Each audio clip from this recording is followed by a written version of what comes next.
Welcome back from that break. My name is Okila, and this is the CEO Bench, where we're talking to Mr. Kalombo from Nairobi, Kenya, the man who is oiling and planting seeds of marketing across the region of East Africa and, of course, springing out to the rest of Africa. If you're a marketer out there, this is probably the best interview for you to look forward to and share it far and wide so that we don't leave anyone out. William has talked about repping brands. Are you one of those people who are a rapist in our region? Can you repent of your sins? Welcome back, William, to the program. Thank you. William, very interesting choice of word that you used there.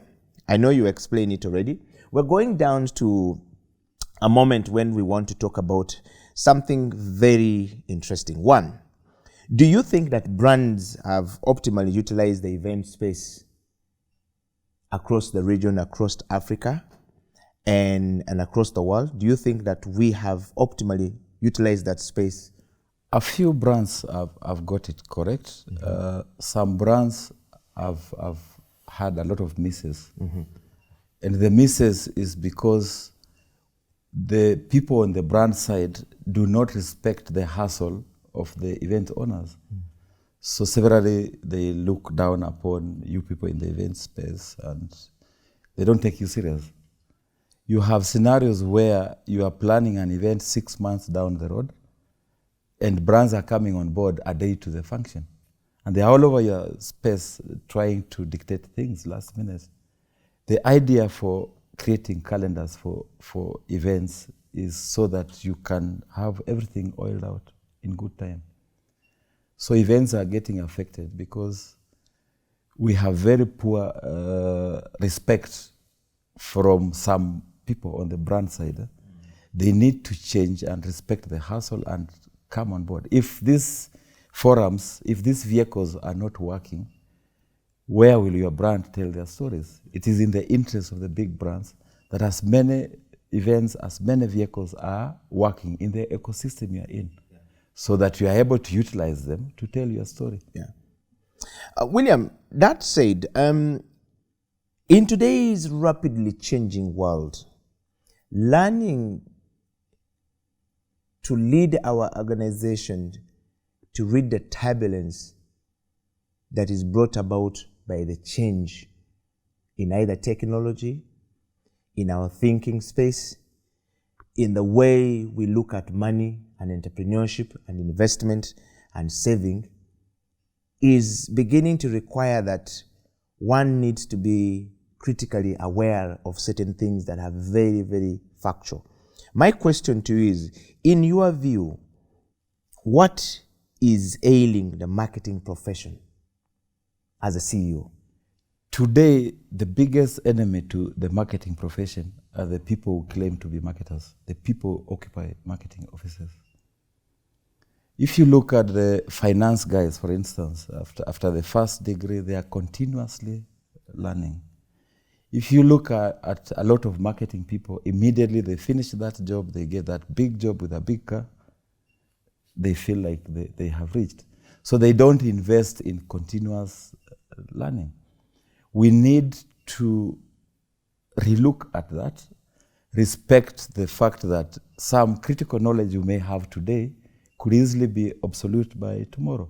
So it's in your interest that you continuously are available to keep learning so that you can sharpen your story. Yeah. I've seen situations where you have, say, a marketer's night, which is a learning forum, powerful learning forum. And because I, the boss, am not available, my whole department will not come because I'm not available. It means then you have closed the window for your own team to come out and learn. Yeah. What is bedeviling the profession starts from university. In my days, a class of 400 people, half the guys were doing marketing. Today, I'm told by my professor friends, in a class of 400, you'll find maybe 15 are doing marketing. The unfortunate thing is that the other one doing insurance or finance, at the end of the degree course, they're coming back to the professor and asking for marketing jobs. The whole profession has porous. It's been water washed. Everybody's claiming to be marketing. Everybody's claiming to do marketing. and is not protected. In Kenya today, we are benchmarking the Nigerian Institute of Marketing, where we are going to launch a code of practice for marketers, so that not every other lay-by character is claiming to be a marketing person. That then gives you a minimum number of CPDs to achieve every month. So it will force everybody now to go back to supporting the events you do, to acquire those things. By the end of the year, you must have a minimum. The accountants are doing it. Yes. Lawyers are doing it. Lawyers are doing it. Now HRM is doing it. Yes. And even medical profession are doing it now. Yes. Wow. So that said, William, do you think that the marketing profession is endangered? Are we the endangered species? Are we our own worst enemy? Marketing as a profession is the force behind business, and it will be for ages. Yeah. But the current players in the space are endangered species. So from I see your seat where you sit, you think that we are our very own worst enemy? The biggest enemy to marketing is the marketing person, those who claim to be in marketing. We don't support anything marketing. Because you are in a big house, you don't look out to see what other people are doing. You get it? Yeah. That right there is coming out from Mr. William Kalombo, who is the CEO of Marketing Africa. What is your thought? Do you think that you are your own worst enemy as a marketer? Are you the one endangering your own life? Are you strangling yourself because you're not going out to look for information, or because you have stopped thinking and abdicated the duty of thinking to others? That's why the marketers are being suffocated, right? Share your comment right down there on the comment section and ask questions to Mr. William Kalombo. He will definitely be able to respond to all these questions. And of course, we will be able to give you some tips, 1, 2, 3, 4 things that you need to do. But most importantly, Mr. Kalombo, as a practitioner of marketing, is definitely going to be able to answer your question. And it doesn't matter where you are. You've heard what Kenya is trying to do at the moment of bringing the code of conduct. What are you trying to do to get back in line? William, I love what you have said. I want to take you to this part that you've started doing, and it's been in Europe. There's a lot of publication about marketing, and a lot of marketing publications. In Africa, in North Africa, there are quite a number of them. In South Africa, Southern countries are quite a number of them. In East Africa, you pioneered something that has now become a brand name. And you published Marketing Africa magazine, one of the leading professional publications that we have in the region today. Would you like to tell us a little bit more about this and the challenges that you face as a publisher in general, publishing marketing content? Publishing is a challenging space. Yeah. And one of the biggest reasons for failures of people who tried out publishing is because I come out as, say, a serious business editor in one of the leading publications or media houses, and I imagine that I can publish my own. So you're finding people trying to do a publication and they are writing 50 articles by themselves. Publishing is a full business. You have to look at it with all the variables that affect a business. If we don't look at it like that, then it cannot cut. 1. 2, people are still in the old age where you still want to do hard copies. We do hard copies, by the way, for the Nairobi market and those who advertise. But you reached a situation where you have a digital space which gives you wide leeway to publish whatever you want. But a lot of us are lazy. To publish a successful digital magazine, you must first and foremost be in data collection. In fact, your business is data collection. Yeah. Because if you published a magazine and you're calling it digital, who are you locomoting it to? So we are lazy. We don't want to invest in data collection. And I can tell you, anyone can publish a digital magazine that can become very big, that can become very valuable. Ours is interactive. And we went digital in 2014, long before COVID. Long before COVID, because we had challenges at that time. Okay. You're printing 15,000 hard copies. cost of print is high, cost of delivery is high. When you are bringing to Kampala like 3,000-4,000 copies, we deliver the magazines here, our contact here delivers half of them, dumps the rest in the office. It became very costly. So we chose to look for ways to cut through this problem. And that's how we went digital on JOMAG. And we're the biggest JOMAG publishers in Africa. Wow. So when we went to JOMAG, it took us more than 2 years for people to acclimatize to the digital magazine. But we hit cruise level before COVID.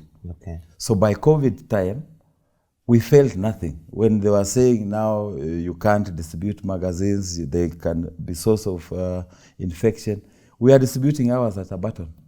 We felt completely nothing. In fact, our advertising revenue grew during COVID. Yeah. And the readership has also spiked after COVID. Yeah.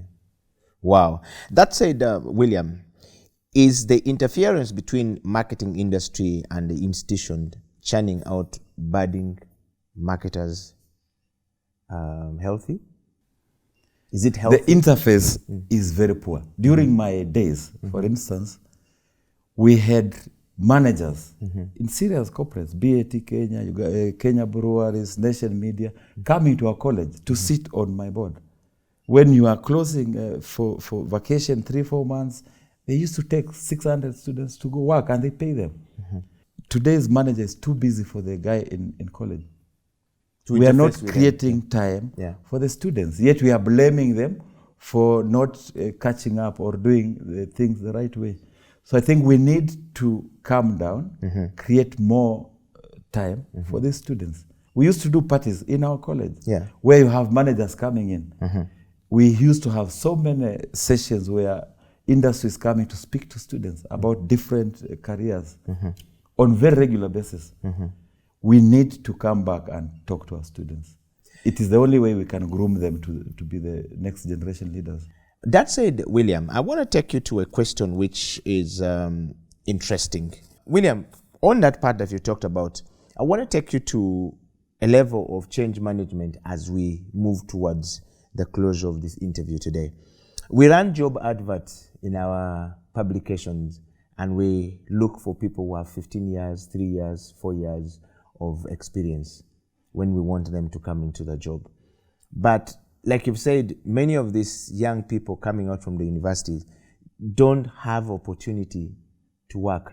How do we bridge the gap between the job adverts that go out looking for 5 years experience, 3 years experience, but I've just come from the university. I've never interacted with any brand out there, and the brand is only looking for people with experience. How do we bridge this gap going forward, in your view as a CEO? We should bring that down and just hire people who are willing to work, people who are willing to learn on the job.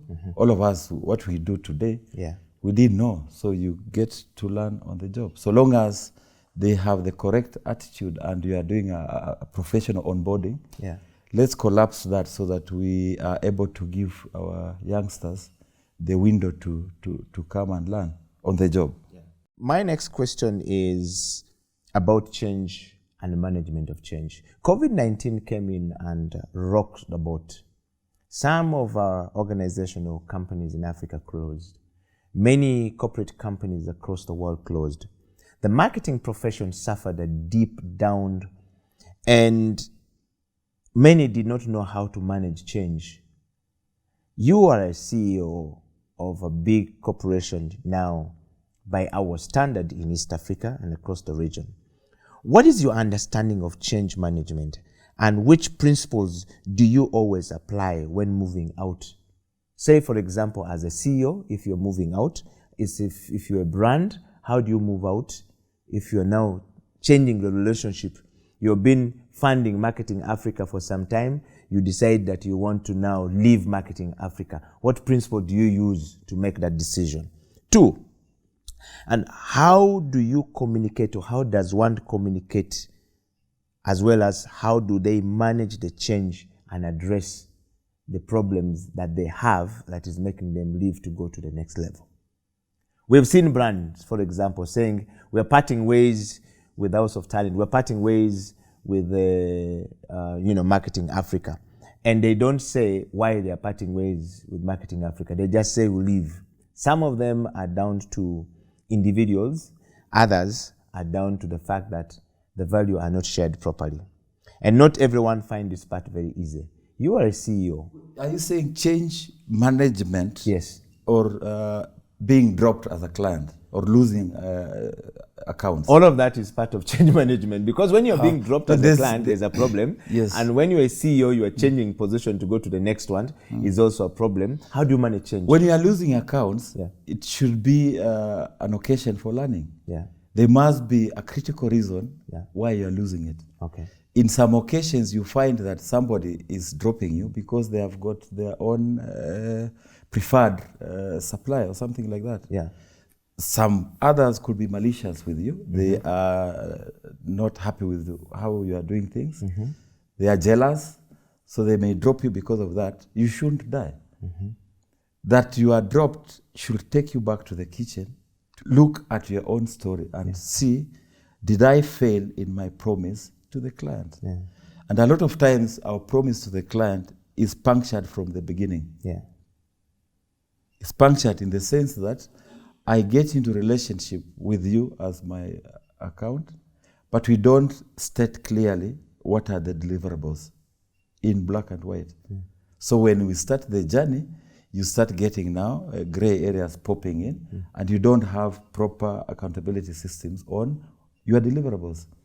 So from the word go, if you're engaging a client, clearly agree on the deliverables, where you can both monitor the progress as you walk the journey. Wow.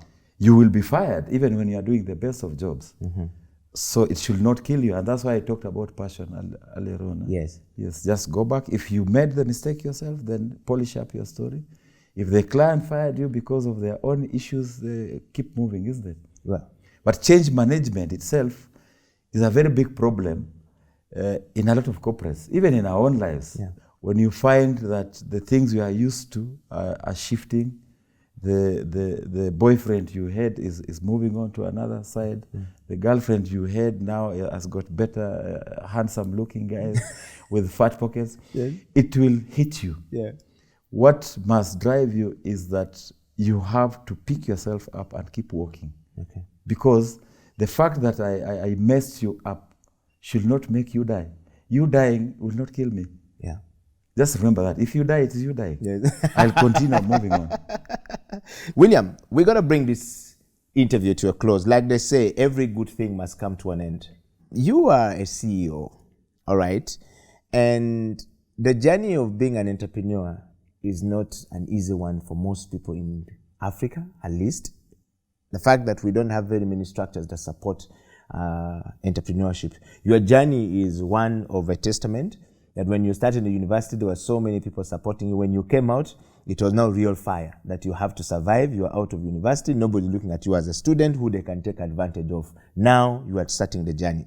So my question is, the entrepreneurial journey has been a very slippery one for many people.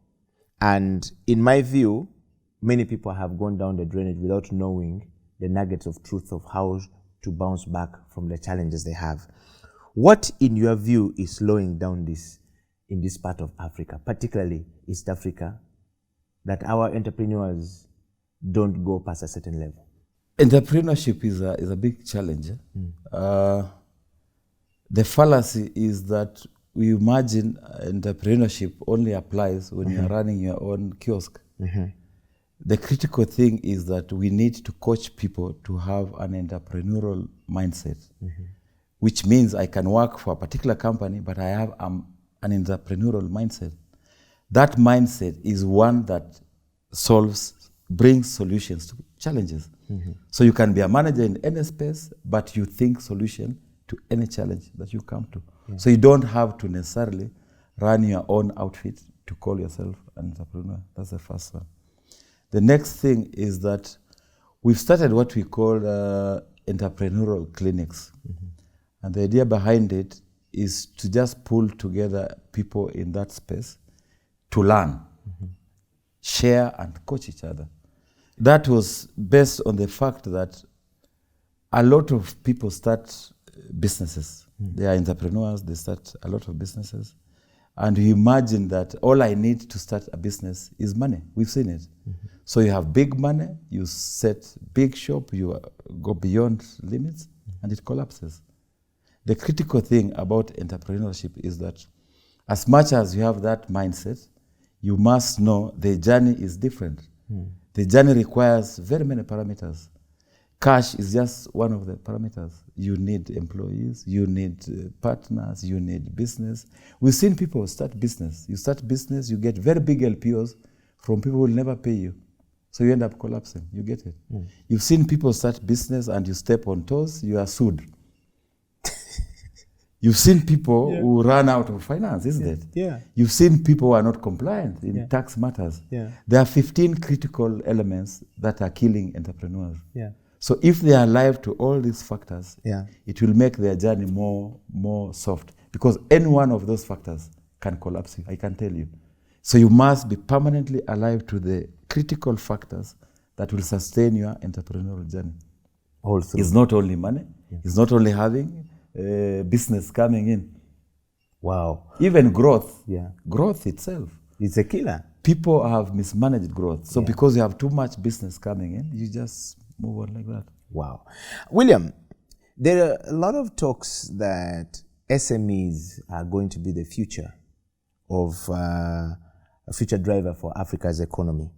And many people are now beginning to focus attention to small and medium enterprises across, especially in job creation, where Africa stands out as a continent of young people across the 5 other continents that we have running in the world. What, in your view, are the gray areas when we talk about SMEs? And why are there many SMEs now collapsing instead of staying in very few years after setting up shops across Africa? The collapse touches back to the issue I've raised on entrepreneurs. But for SMEs, everybody talks glossy about SMEs. I can tell you the biggest enemy to SMEs is the governments that we have across Africa. They'll tell you that we are supporting SMEs giving us business, but they are structured to tax this guy until he cannot breathe. You get it? They have not created any platforms that is supporting them. And the other players in the window, these are the people in the banking system, they are interested in you for just as long as they can suck your blood. They are lacking in the wings to come and suck your blood for their benefit. So you'll see them telling you, we are supporting SME. No, they're supporting you to be alive just so that you can help them hit their targets. We don't have a genuine drive to support SMEs completely. In your view, what should be done to help this? Government should take ownership, because the interest to have jobs created is a huge interest for government, more than anybody else. Remember, joblessness can create chaos. Wow. And lastly, in that point, William, what would you advise a novice entering the business space for the first time to do? A young man, a young lady entering the business space like you were many years ago after Nairobi University. Divorce yourself from passion. Do the best planning you can do. Fail working. Well, that's the CEO bench coming up from the CEO of Marketing Africa Limited, Mr. William Kalombo. What a quote right there, and that you can take over. If you're watching the program from Uganda, Kenya, Tanzania, Congo, Burundi, or Rwanda, or anywhere part of the world, we want to say thank you for listening to William Kalombo. But before William leaves this place, we want to be able to ask William, transformation of mind is such a big question at the moment in Uganda and also across the world. I'm sure it's the same in Kenya, that if you start by the renewal of the mind, you will transform the mind to move forward. We at the CEO bench are always looking forward to a content that inspires the person to think, a content that will encourage the person to speak, a content that will help the person transform their mind. What does transformational change mean to you, Mr. Kalombo, as the CEO today where you sit? Let me talk about the mind. Yes. I think that we have a polluted mindset in Africa, because if you look at what is happening in Europe and what is happening in Africa, the crisis is a mindset crisis. So you have people in Africa who are ruling you, who don't even have papers. Every available marketplace, the noisemaker there have become our MPs, have become our governors, have become everything you can mention. In effect, sidelining professionals. And professionals have taken a backseat. They don't want active participation in that space because it's dirty. They can really finish you. So we need to change our mindset and work for the nations that we belong to. Currently, you have people fighting to be in a public space to harvest for their individual stomachs. If you must harvest for your stomach, then run your own kiosk. If you must serve the nation, then come to the public space. We must differentiate those two. Stop rushing to grab a public office to eat for your families and the rest around you. Thank you very much, William. Perhaps this is my last question going. What you talk about brings the question of character.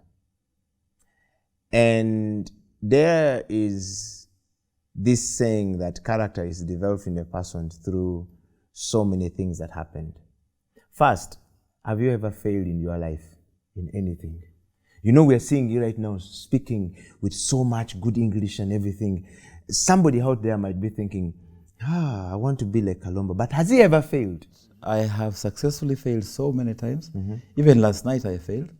But here I am and we are moving on, isn't it? Yes. The question is, I have heard this thing in Kenya, something called character development. Yes. I want to know, can you share with us from the CEO bench? We want to understand the character development in the space in Kenya. It's quite a very interesting thing. I know that this is a new word for Kampala. It's heavily used in Kenya, character development, especially in social spaces where people are talking about relationships, man, women relationships. So character development is where you indulge in some fling. You come with all your hopes on the table. Then they are all punctured, like you break up the balloons. And then, so why did you guys pick Nairobi people and Kenyan people pick this thing as the best way to link it to character? How does that link to character? You see now, after the breakup, somebody's going to cry.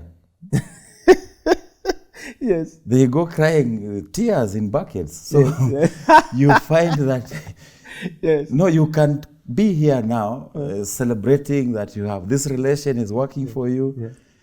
Then suddenly you are completely off. People have even left social media because the relationship you are bragging about has totally collapsed and collapsed you as well.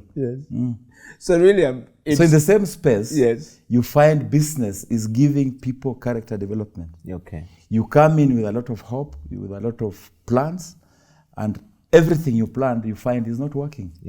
Business is how you can break this glass on cement, for example. This glass will be your plan. But the reality is when the rubber hits the tarmac, it's very different. You hit this thing on the tarmac, on the cement, you don't know where the pieces will go to. We've had scenarios. The typical planning, I'll give you the example of planning for a drive. Let me talk of Mombasa. I love Mombasa. So you've serviced your car, you've done everything you wanted, and you're telling yourself, I'm going to Mombasa with my good people. We will take 5 hours on the road. We'll enjoy everything along the journey. When you start the journey, your tire goes flat. Your spare is not working. Your car is overheating. You find somebody has hit you from behind. You have so many things popping up that are puncturing your ability to keep the momentum. You get it? You reach a level where it is no longer important for you to reach, say, Mombasa in 5 hours. All you are saying is, all I want is to reach that place. a lot of us in business space, you are in that mode. Yeah. All you want is to have this function done and you move on with it. Yeah. William, what would you like the person who is watching the CEO bench and those who have nominated you to come onto the CEO bench to remember you for? CEO bench, we operate with the principle of, if you know that somebody has sense to speak, if you know a CEO that has created impact, nominate them. You are nominated overwhelmingly with a great number of votes right after the Marketers' Night that happened in Kampala. The very first one that happened after COVID-19 had locked down everything for almost about 2.5 years, going to 3. And here we are talking to you. What would you remember? What did you want them to take from you as we come to the end of the show, as your last word to the young man out there and to the young lady out there, as well as to your contemporaries who may not be able to have the courage to come and speak on the CEO bench like you? They should not remember me. They should remember their trade, focus on it, and keep working with it. Ladies and gentlemen, the show has come to an end. This is the CEO Bench. My name is Eddie Okila, and of course, William Kalombo, right here in Kampala. As always, the parting shot to William Kalombo from the CEO Bench is, have you ever cooked for your wife? And when, since you're always giving us the Marketers' Night out, is there a marketing night in your kitchen? When we do Marketers' Night, I don't cook. Have you ever cooked for your wife? It won't help them. The show bench has come to an end. And a toast to this. William, thank you very much for coming to the show. And from us here, we say goodbye.